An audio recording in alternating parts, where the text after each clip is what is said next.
Paul McKenna is a man on a mission. He's out to prove there's no such thing as a hopeless case. Often going against perceived medical wisdom, Paul believes the mind has a limitless capacity to reprogram itself. In short, he believes he can change your life. Tonight, can he cure the chocoholic who is putting her life at risk? I don't want to be in a wheelchair at one of the girls' weddings, because I know that it could make me blind. But even blindness is something that Paul is prepared to tackle in the extraordinary case of Ray, who has been blind for 8 years. It may come back, he said, but I think you should come to terms with that you are now blind.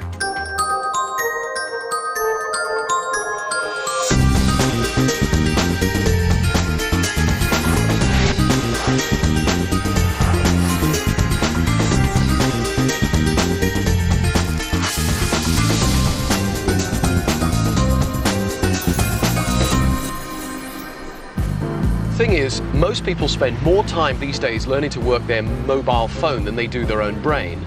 And I think that everybody should know how to run their own brain. We should learn it at school, because when you know how to program your brain, anything is possible. All kinds of amazing developments are taking place in mind programming now. And at one stage, nothing was curable. And look how much we can cure now. But Paul is about to face his biggest challenge yet. Can he cure a rare condition even the doctors have given up on? You hear the noise? Ray Mash is a carpenter by trade.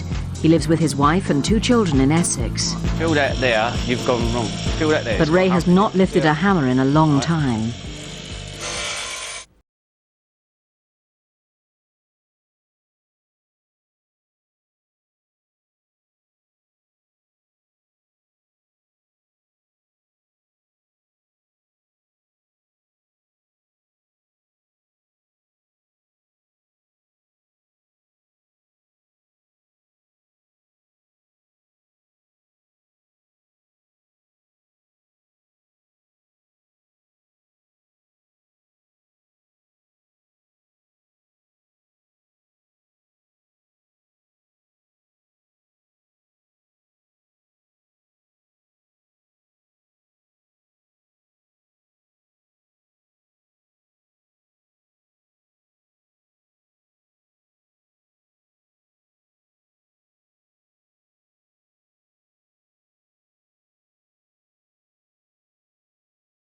Everything else, and we'll see you at review or go to the doctors. That was it. That was the accident. And as far as I knew, that's like I had a bang on the head and I was going to be okay within a few days.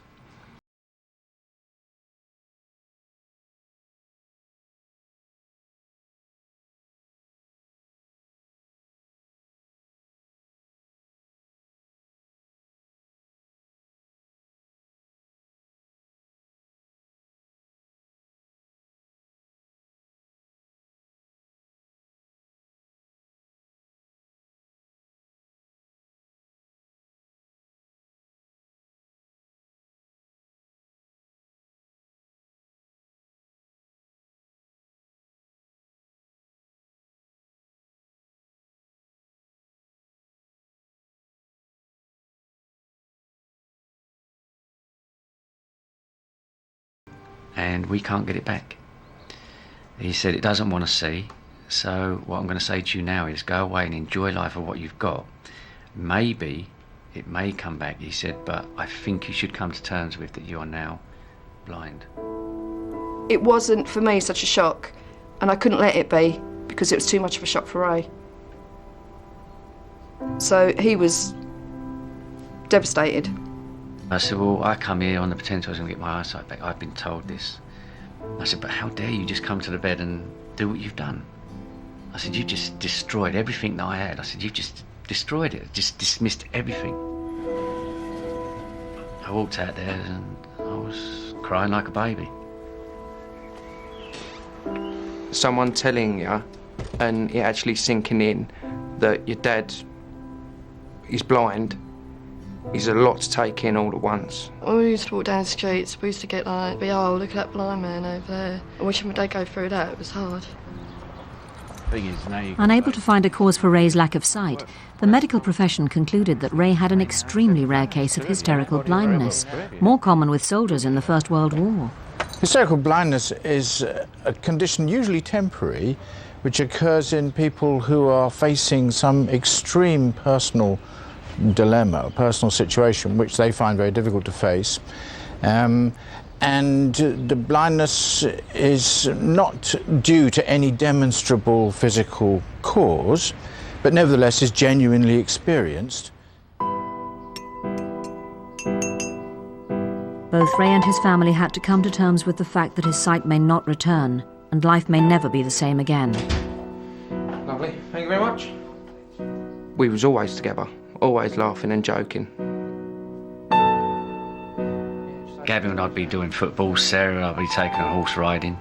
She was going to piano lessons for a little while. When we used to go away on holidays, like my dad used to watch me swim, and it's just been fantastic.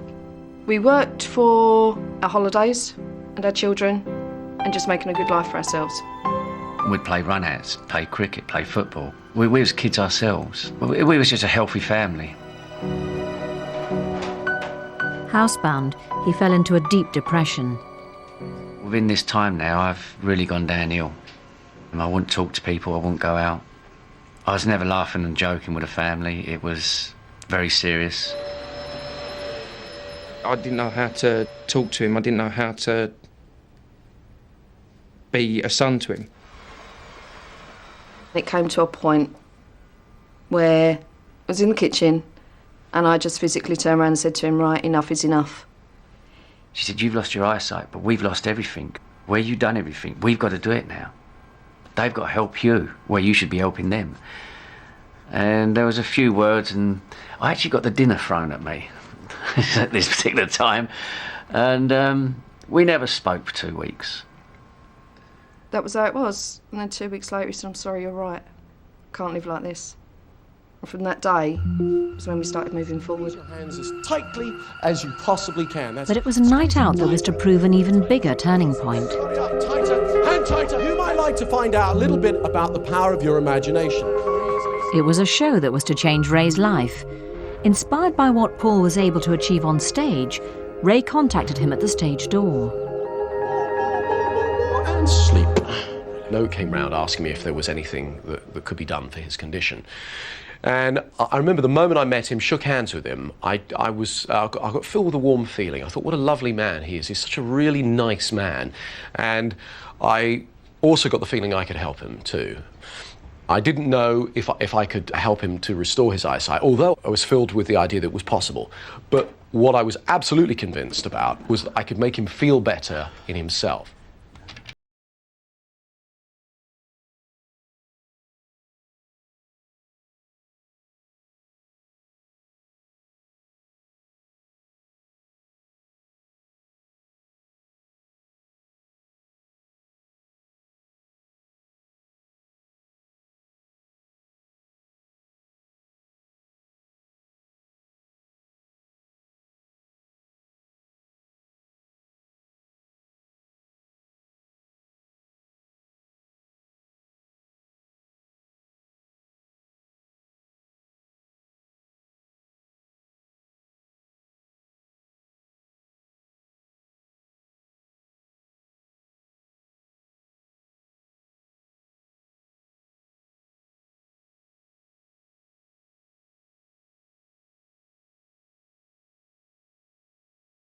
He's able to get, flashes of things, make out shapes and, differentiate between light and dark.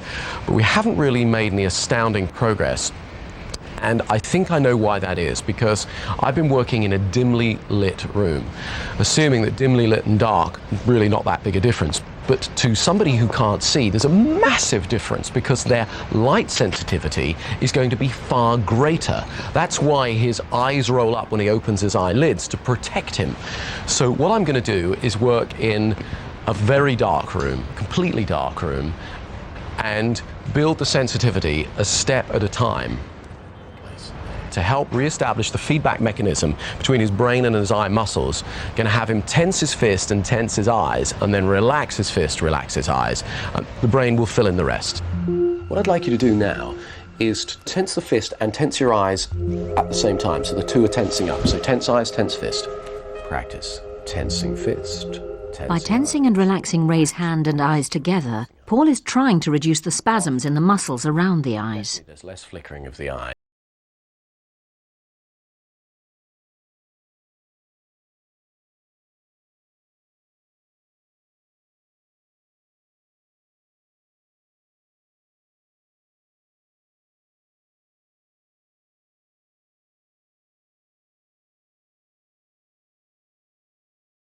Darkness, Paul begins to make a breakthrough. Open your eyelids again and look this way. Okay. Yeah. What can you see? You see the roundness of your face? You can see the shape of my face. Yes. Can you see any more of the details? You can see like you've got panda eyes. Yeah, oh well, that's the way. That's the way. No, that's right. So I think it's the way the light's shining. Okay, all right. But there is one person.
It's going to be interesting if you turn around, look in the mirror and see yourself. Yeah, what a great idea! What can you see?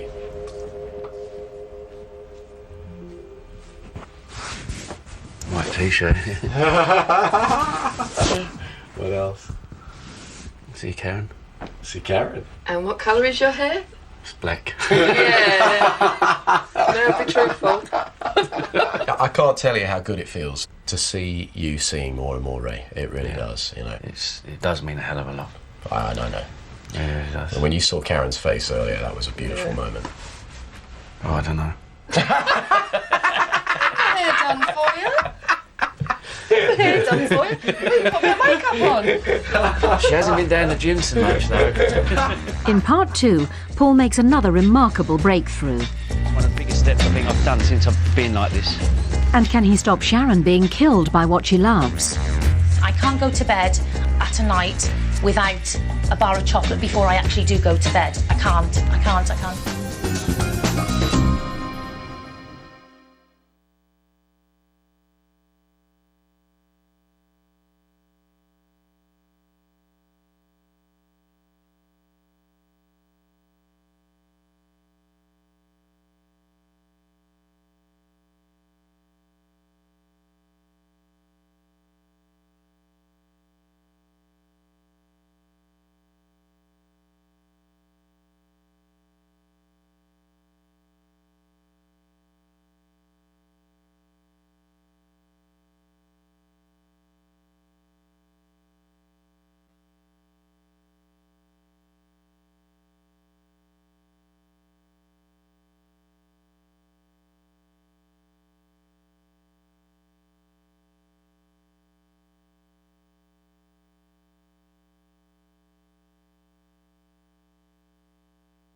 mate. Look, I'm loving it. Several hypnosis treatments with Paul McKenna have given back blind carpenter Ray some of his sight, but Paul thinks he can give him even more. That's it, good. Now you are strong like a bull. But first,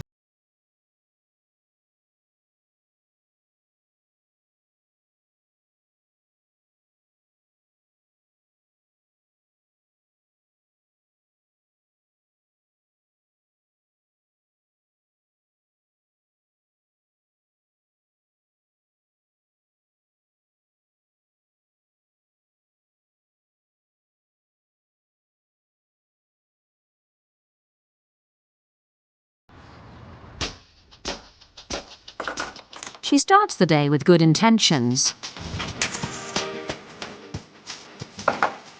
But even breakfast is a chance for another fix. I think it's the buzz it gives me. Start my day, fizzy on the tongue.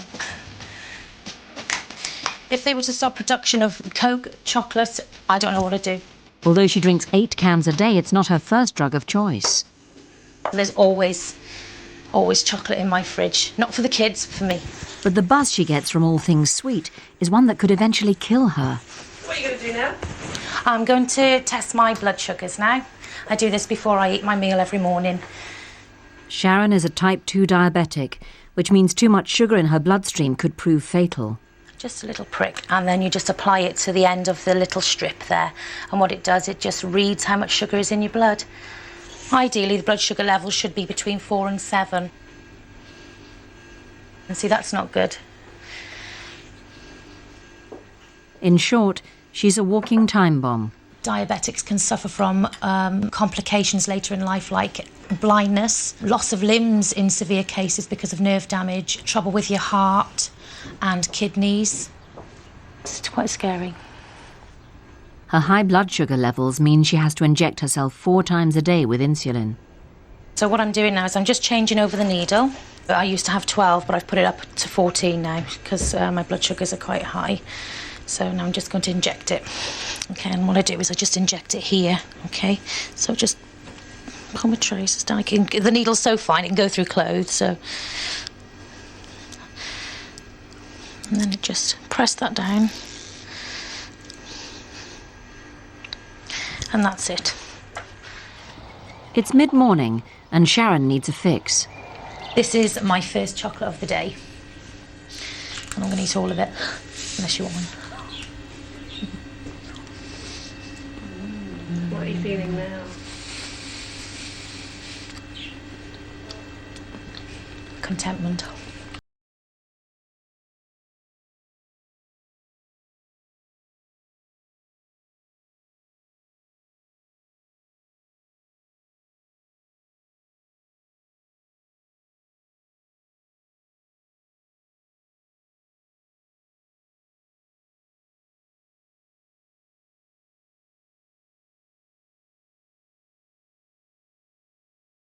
Nibblies for me, just for later on.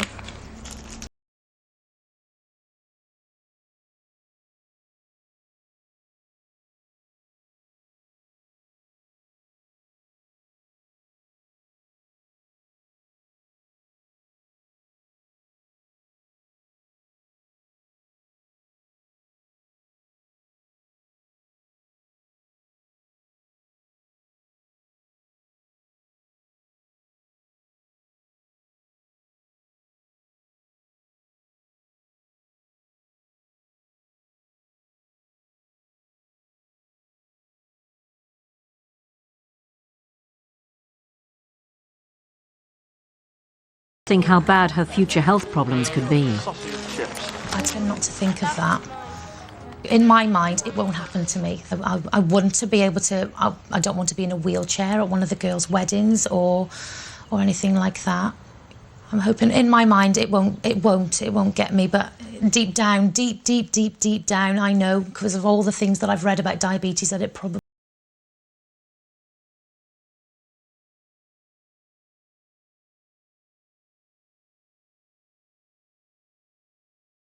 Part of it, the older two, they don't like the idea of having to go down and giving their mum basically what it is, poison. You know, to somebody who's diabetic, chocolate and sweet fizzy drinks, it's a poison. It's like assisting in a suicide, basically. When she last went to see the doctor, she said she could be going blind, and if she carries on eating chocolate, she could eventually kill herself. Sometimes I feel guilty about it, but for me, it's just normal, and the way Phil is with me, it's just normal. It makes her very tired and irritable, and we don't see her much when she comes home because she's always in bed. So we.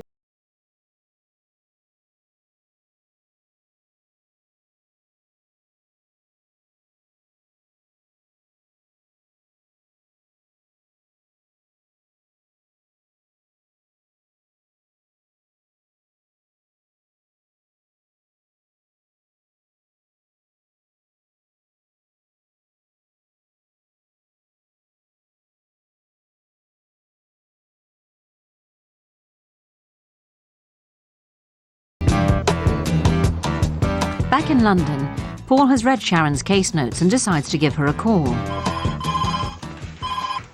Hello? Hi, is that Sharon? It is, yeah. Hi, Sharon, it's Paul McKenna speaking. Hi, Paul. Now, I understand that you're a sugar addict. That's right. But how many bars do you eat a week at the moment? A week? Yeah. Oh, gosh. Paul needs to find out just how bad Sharon's addiction is. About 18? 18. All right, so that's a lot. It is. What you've got is a stress control issue Yeah. rather than a chocolate issue. Yeah. Chocolate's the symptom. Well, I'm very confident I'm going to be able to help you. Brilliant. And I am as well. I have much confidence in you. Right. Brilliant. Well, Sharon has been using sugar to combat stress, which just makes it worse. All right then, Take see you care. soon. Bye-bye. Bye-bye. Bye. I can definitely help this lady. I'm going to get her some more control in her life, because at the moment she's changing her feelings through chocolate and through sugar, which is okay, but not to the extent that she's doing it. The old Shaz will be back with a vengeance, full of energy, full of beans, you'll see. Sharon and Phil travel to London to meet Paul. The girls all went off to school, okay, no hassles at all, so enjoy yourself. What I'm going to do is give her the things that the sugar is giving her in other ways. The sugar's giving her a high, yeah, she's feeling good from that, getting a sugar rush. She can get highs in other ways. In fact, she can get high of her own neurology and physiology, so that the automatic I must have isn't there anymore. So let's go and meet Sharon. Feeling a little bit nervous at the moment. It's just the thought of meeting Paul, I think. Perhaps when he walks in, he has this like aura around him. Hello. There's nothing to be nervous of. I've done this many times before. Very low fatality rate. Joking. And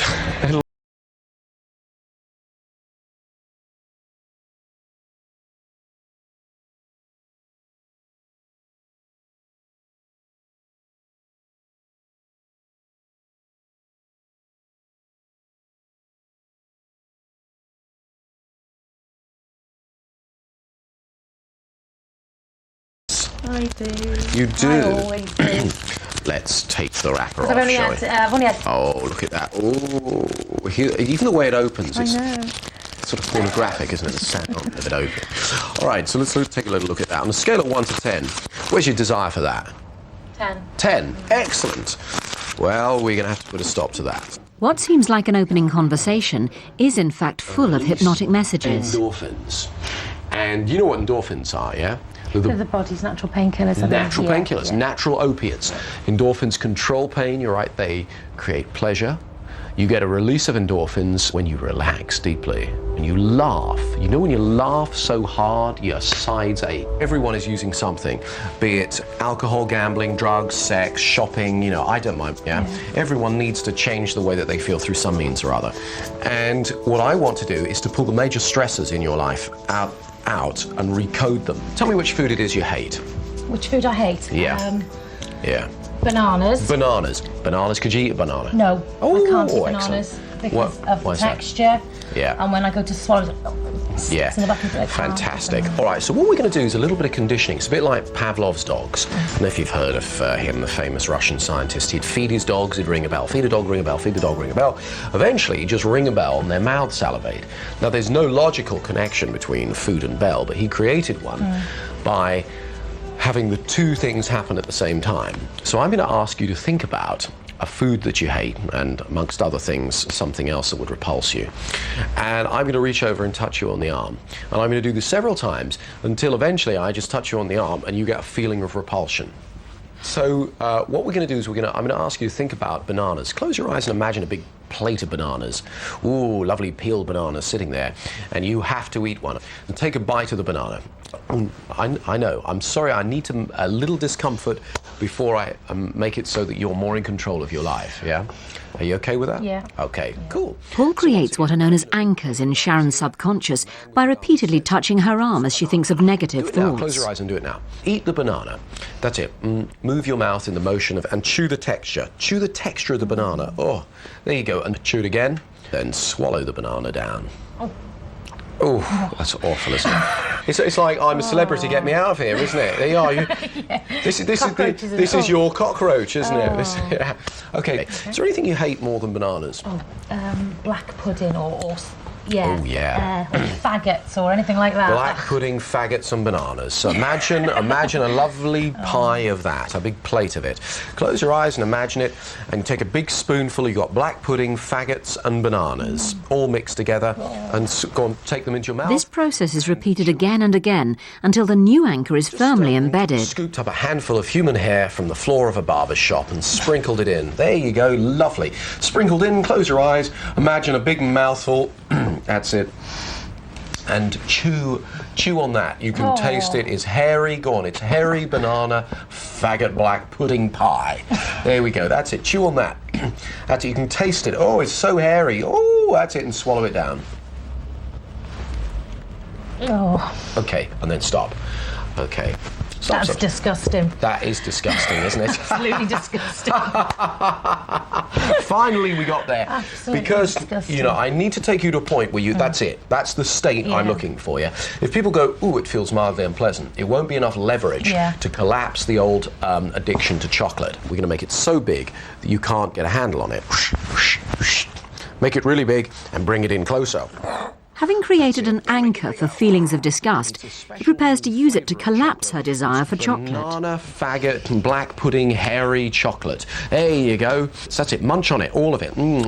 That's it. It's a brand new. Oh, that's it. Feel that's it. Yeah, and have some more. That's it. Smell the chocolate. You bring the bar of chocolate up, you can smell chocolate. Oh, you can see hairs sticking out of it. Oh, they're horrible. And as you bite into it, it looks like a fine bar. Oh, inside it is banana, blackberry, hairy faggots. Make it that big, and we've got. And it's only been half an hour, and she's about to find out that she'll never want to eat chocolate again. Closer, try and eat it, move it closer, and out the other side. Now, let's see how well we've done, shall we? Oh, we've made you phobic of the chocolate. You sure you don't want some? You sure you don't want a little bit of... I'll probably snap it open and it's full of faggots and hairs and... Are you sure you don't want a little bit of chocolate? No, thank you. But I mean, you know, it's lovely, isn't it? Ooh, look at After that. making sure chocolate is no longer the stimulus for feeling good, Paul now sets about creating new ways for Sharon to feel good in times of stress. A lot of psychologists talk about background stress. I'm more interested in background happiness, an overwhelming feeling that everything is going to be all right. Because, you see, a lot of people wait for something good to happen in order to feel good. But good feelings are under our control. The musician Raikuda says all the money in the world is spent on feeling good. Well, I say cut out the middleman and just have the good feelings. And now it is time to go and grab some of those good feelings and bottle them and literally put them at your fingertips, yeah? Right. So I'm going to ask you to create an associational link between good feelings and the squeeze of your thumb and middle finger, yeah, on one of your... Associating positive thoughts with the touch of her thumb and finger will give Sharon an instant button to call upon her good feelings whenever she needs to. That's it. Spin it faster and faster. That's a good... Spin that faster and faster, that feeling. Yeah, there you go. Take yourself into a state of absolute euphoria. Let's just see if we can take your pleasure levels off the scale. Because you were getting a lot of pleasure from chocolate. It's all right, don't worry, it's not that kind of thing. Step back into it, squeeze thumb and fingers together. That's right. See what you saw, hear what you heard, and feel how good you felt. This process is repeated several times until the association is firmly implanted. So when you squeeze your thumb and fingers together now, what happens? I feel happy. I feel in control. Go inside your imagination and go to the hilltop. To drive the message deeper into her subconscious, Paul completes the session with hypnosis to take the good feelings into the future. Which new places are you going to go with your newfound freedoms? Freedom from the slavery to chocolate that you had. Before he leaves, Paul has one more test for Sharon. Or a Twinkie? Or a lollipop? No Twinkies for me, no lollipops for me. No, I'm fine. Margaret's offering you some free chocolate there. They've got some samples. It's from Australia. No, thank you. Margaret, thanks very much. Thank you. Have a good day. Bye. Margaret may have lost one customer, but she's not worried.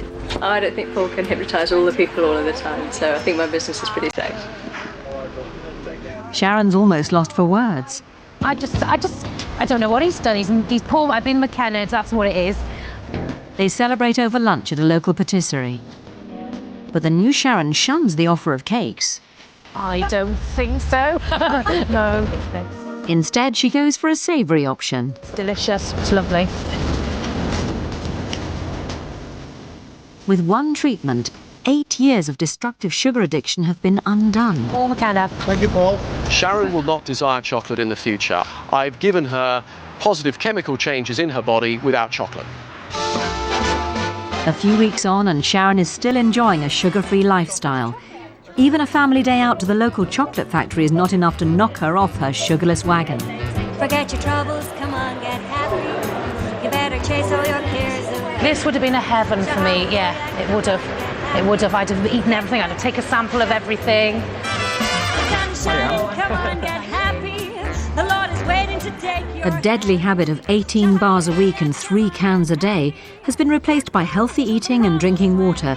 And more importantly, her blood sugar levels have dropped from 17 to 7. I'm just happy that we're all together and that we've all enjoyed ourselves as a family, and it's been lovely, isn't it?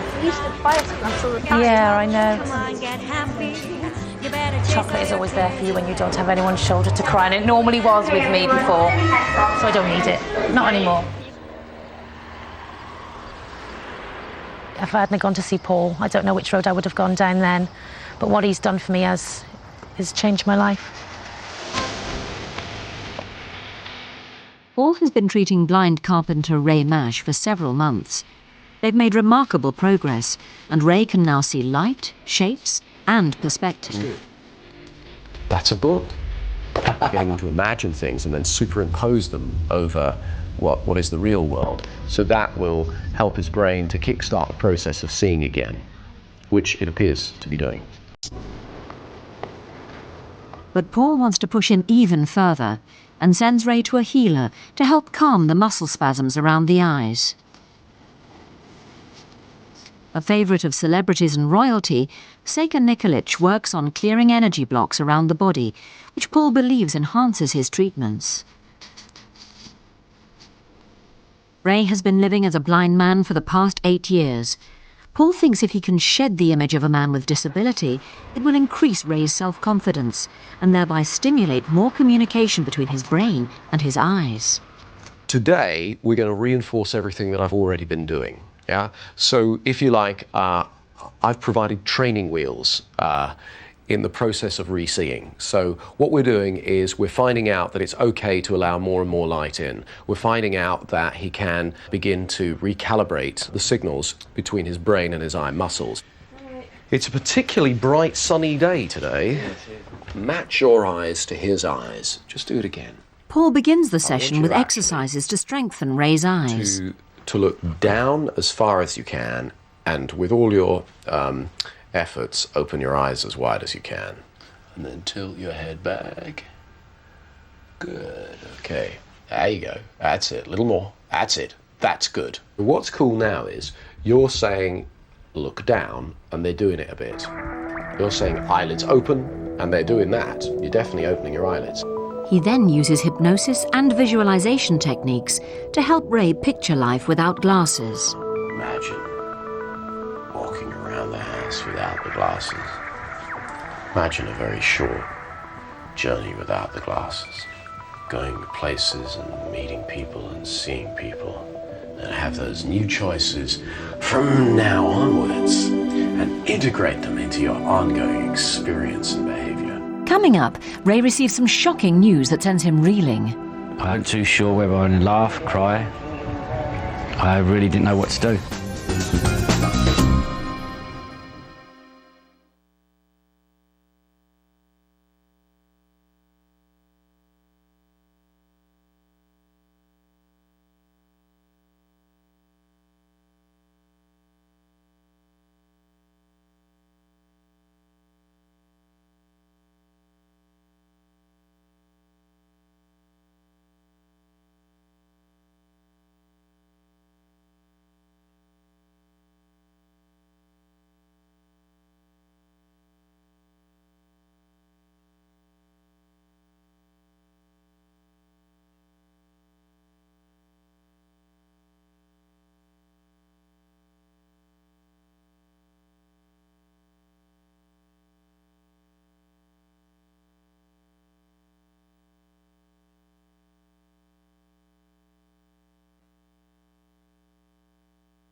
There you go. That's a good. You can sense the wall in front of you there? Yeah. Okay, good. Okay. Then what I want you to do is here we go, we'll just look this way and just allow yourself to see. Is it too bright or not? No, it's nowhere near as bad as what it was a while ago. And take a stroll around the room. Yeah. Go on. Yeah. No, you've got some nice furniture. Don't worry, I won't let you knock into anything. But I want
Is at last beginning to shake off the label of disability, so much so that he's able to run the London Marathon with the help of a guide, but more crucially, without his glasses. How are you doing? When Dad was coming past, he was dodging in between people. He was moving out the way of people. It was good to see for me because something's working.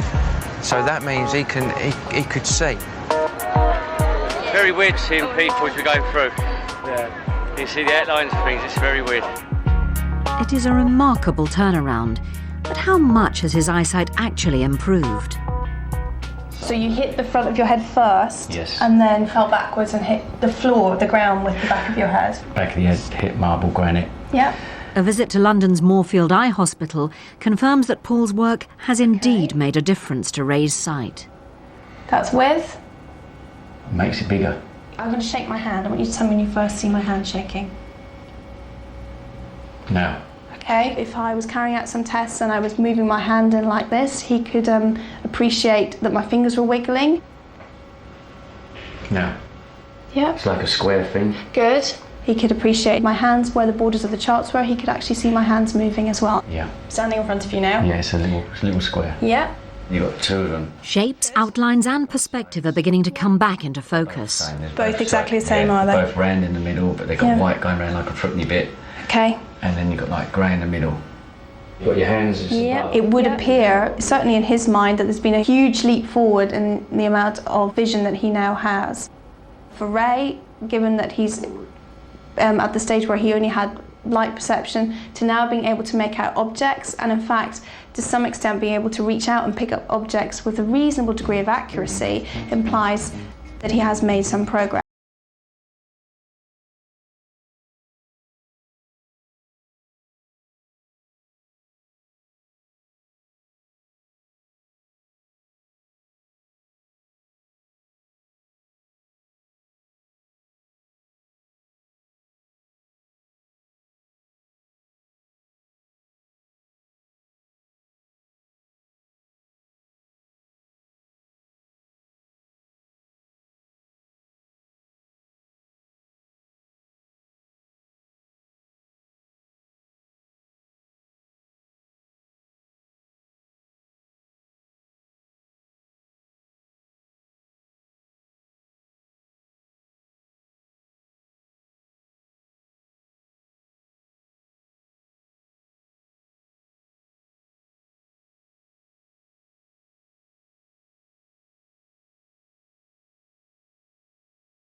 Dr. Julian Bird is one of the country's leading experts on unexplained medical conditions, such as hysterical blindness. Obviously, your general level of arousal. He finds Ray's case especially intriguing. Permanent spasm of the superior rectum. But what he discovers hits Ray like a bombshell. I weren't too sure whether I would laugh, cry. I really didn't know what to do. Having met Ray last week and spent a couple of hours with him, and having subsequently been given his medical records, I've come firmly to the conclusion that he was misdiagnosed, that this isn't and never was a case of hysterical blindness. For 8 years, Ray has lived with the stigma of hysterical blindness, a psychological disorder that it now appears he does not have at all. When he turned around and actually told me, I did get very emotionally upset, because it's been 8.5 years, and 8.5 years ago when they first diagnosed it as hysteria blindness, I said it isn't me as a person. I had a bang on the head. I'm a strong person. Why would I hide from anything? I've got nothing to hide from. We have strong clues that this is physical damage from the head injury, and if we were To use a descriptive label, we would call this a dystonic disorder, meaning a disorder of the tone and movement of muscles, in his case around the eyes. Ray now had to contend with the news that his condition was caused by damage to the brain and was not psychological after all. I was very bitter. When I was first told, I was very bitter. But at the end of the day now, it's like, well, what's use of being bitter? That's history. Let's look onto the future, and the future holds, I think it's going to be very good for me. But does the new diagnosis really mean a brighter future? Head injury complications are very difficult to treat anyway. This is a rare head injury complication. And so to a large degree we're in unknown territory, but we know the territory is very, very difficult anyway. But the mystery remains. Despite Ray's condition being the result of physical damage to the brain, Ray's sight is returning. Paul's techniques are working. Put blue over the top of my shirt and make it bluer than it was a minute ago. Ray's extraordinary progress has excited and intrigued the medical profession. No, because like you're saying blue, and I can see blue, but I see the sky. Paul continues to work on restoring communication between Ray's eyes and brain. Your brain has got a file on all of these colours. What we're doing is we're saying to the brain, go to the filing cabinet and start to put colour on shape. When I first met Paul, there was maybe an image of like something going through the light. If you squeeze your eyes really tight and somebody walks past you in a bright room, you can see that image. That's what you used to be like. Now, I can actually see a person in front. I can see their face, the clothes they're wearing. Every now and then there'd be an image of a colour. Still trip over things, but I think that's just being cocky. I wondered why I was finding this quite challenging. But this is not a psychological disorder, hysterical blindness. This is physiological. This is damage to the brain. And so I'm astounded that he's getting better. From darkness like this to actually seeing the shape of somebody holding their hand out and shaking their hand. You know, I've come a long way, and to see what I can see now, I'm really happy. The cup here, I can see the cup. And I know it's white at the top, and it's dark on the outside. He saw the colour of the car the other day, and he was just like, he just couldn't believe that he saw it. And he kept on asking me about 3 times, was that the colour? And it was just great, him just seeing some sort of thing. In a sense, it's much more fascinating that Paul McKenna has been able to help. It's kind of understandable that Paul can achieve wonderful results with someone whose problems are primarily psychological. But in this case, the problems are primarily physical, and yet he's still being helpful, not perhaps to the degree that he would expect to be with someone who did have, quotes, hysterical blindness, but nevertheless, he's being helpful.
Next week, Paul meets Sue, an agoraphobic who's lost all hope of finding a cure.